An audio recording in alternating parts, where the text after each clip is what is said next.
Welcome to the Wild West of 3D audio. Here we have the Vienna Symphonic Library Synchron Strings in a Dolby Atmos binaural mix. So if you're listening on speakers, immediately switch to headphones to be able to hear the full effect. It only works on headphones.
The Synchron strings featured here are a multi-mic library recorded at the Synchron stage in Vienna. There are 10 microphone positions, all of which can be routed to Dolby Atmos objects and placed in the virtual space with the Atmos panner.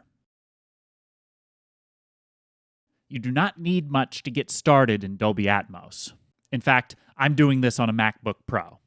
What I love so much about this is the positioning reveals some of the most wonderful detail of this library.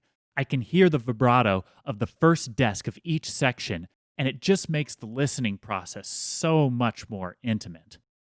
Let's listen to some of it again, but this time I'm going to take off all of the reverb.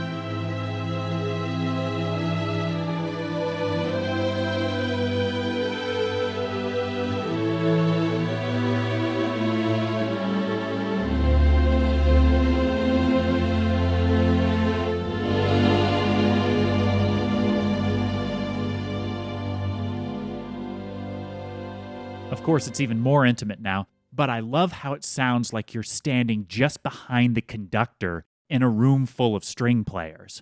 As you can see, there are lots of routing considerations, as there are considerations about the mono mic positions, like the close mics here, and the stereo mics, like the high mics or the Decatree.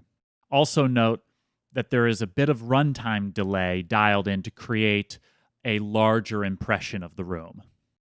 As stated before, 3D audio is still a brand new frontier with very few hard rules to follow.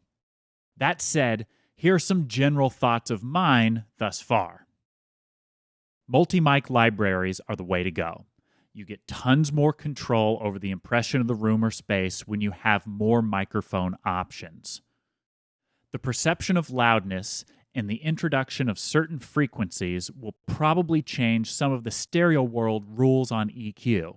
As you can see here, the size of an object in the Atmos renderer can change the perceived loudness of that object.